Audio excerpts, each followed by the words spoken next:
Wilson, Mary Catherine Ham, Brian Neiman, today's newsmakers, and you. The Morning Majority, 6:30. WMAL. 7:07 on a Monday morning. I'm back. And we're glad you're Tan. back. Do I look tan? Yeah, well, you always look tan. Jeez, In the dead of winter. Both of you at the same time. Because it's not from the fair. right, one from the left. In the dead of winter, you look like you've been out on the beach. Sorry I asked.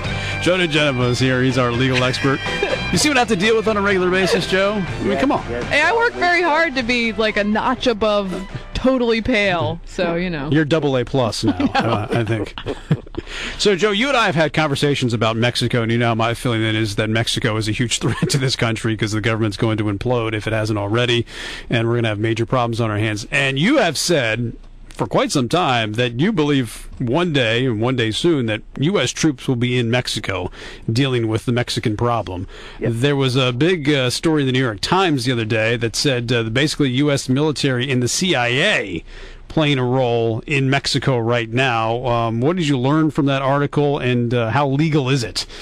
Well, I had been hearing this for some time from former CIA guys and other people, and the bottom line is we are assisting the Mexican government right now with former military personnel, special forces people, and current civilian CIA people on the ground at a special compound in Mexico to design surveillance, the use of drones, and to train them in surveilling the drug kingpins. But it is only a matter of time until the Mexicans change their laws and allow actual U.S. troops in Mexico. They will probably first be deployed directly along the border to prevent spillover into the U.S., but eventually they will be used as training and backup forces in actual raids in the country of Mexico. This is going to be a big deal. It's going to cause a huge brouhaha in the United States, but there is no choice because the Mexican government cannot handle this problem.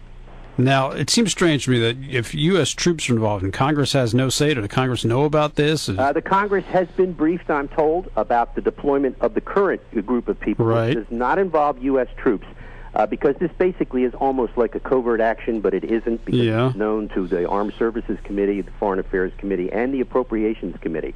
The bottom line is this is going to get more serious, and at a certain point, Congress is going to have to approve this, unless the President does what he has done up until now, which is ignore Congress when he chooses to deploy troops.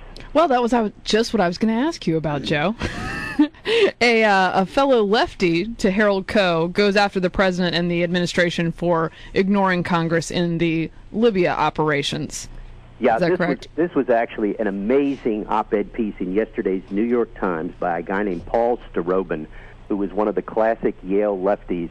Harold Coe, who is the legal advisor to the State Department under Hillary Clinton and was appointed by President Obama, was, during the entire Bush administration, a severe critic of President Bush's view of the War Powers Act and the use of military.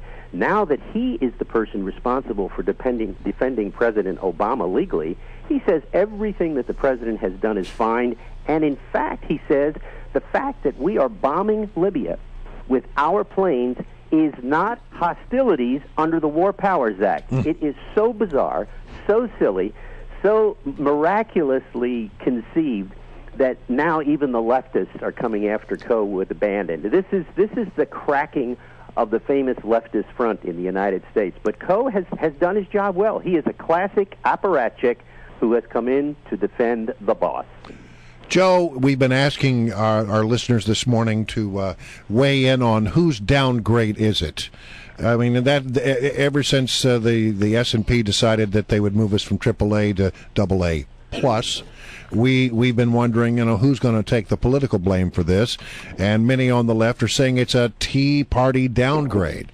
Your thoughts about that, Joe? Well, the interesting part about this is this started yesterday with David Axelrod and John Kerry simultaneously on Sunday talk shows used the same total phrase. Coincidence. Yeah, that was Party downgrade. Well, you don't think that was a group-tested phrase, do you? Oh, God, it was tested thoroughly. By the way, that's one of the reasons the president has shut up since the downgrade. Remember, he's in the witness protection program now, the president. You can't find him anywhere. And the reason is they are trying to figure out whether or not they need to criticize S&P, criticize the Tea Party, or do something really which would involve leadership, which is come out of the gate like crazy for tax reform. Right.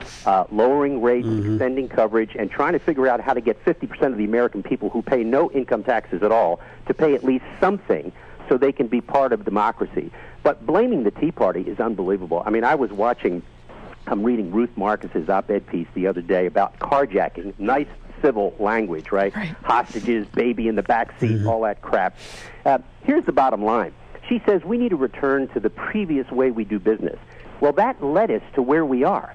And if S&P thinks that it's the Tea Party responsible for this, these guys should have their license taken away to do credit ratings. By the way, these are the guys at S&P who missed the housing bubble, who gave AAA bond ratings to Fannie Mae and Freddie Mac. The bottom line is, if I'm in the House and I'm a Republican and I'm a chairman of the Financial Services Committee, today subpoenas go to S&P for every credit rating they have ever issued to see if they have ever used language talking about the political process in any rating. And I bet you will find this is the first time it ever happened. Yeah, a lot of people criticize that this seemed to be a political argument and an attack on our political system, which, by the way, had only really been bickering for 3 months. I mean, give us a little time here. And let me just say this. This nonsense about we have a dysfunctional system, no, we had a dysfunctional system before this debate. With this debate, we had a functional system, because that meant that the real terrorists, the Democrats and the president, who were the ones throwing the bombs, which has continued to spend, were finally pushed into a corner where they had to deal with spending. That never would have happened without the Tea Party. This is a clear Tea Party victory. Doesn't mean they're perfect. Doesn't mean every one of the Tea Party members says everything as brilliantly as they should every time they open their mouth. But the bottom line is this. This is the beginning of sanity, not insanity. What about Geithner? He's going to stick around, but do you think he should? Well, I don't think there's any doubt that a guy who doesn't pay his taxes, who's obviously a tax cheat, who was confirmed as the Treasury Secretary, I mean, there's no doubt if he had been a Republican, he could not have been confirmed. But he's a Democrat, so you're allowed to get away with anything you want in your life as long as you have enough Democratic senators to confirm you. He's going to stay, but it's going to be a disaster because the markets don't like him, the credit rating people don't like him, and I can assure you, the Europeans do not like him at all. Real quick question. Deaf guy wants to go to a nudist camp but wants an interpreter for sign language under the Americans with Disabilities Act. Does he have a case? He gets it. He wins because the Americans with Disability Act is very clear. If there's any public money involved in this, and it's a publicly invitable event. For example, if it's a public access, it's like going into a hotel or a so-called public accommodation. If this is a public event, they have to accommodate him. The law is very clear. Wow. It's stringent. It's tough, but this is the work we have chosen. So what if you were blind, and you needed Braille or you needed something to feel at a nudist camp? Could you get that as well? Brian, I knew he was going to go there. I'm going to let Brian solve that one. Thank you, Mr. Joe, as always. We appreciate it. Neiman, guys, my take care. goodness. Behave yourself. I'm sorry. You're asking just the back from question vacation. that most people want to know. 7:15 in the morning, and you're making such suggestions. Just asking the questions that people have out there. I can sense it.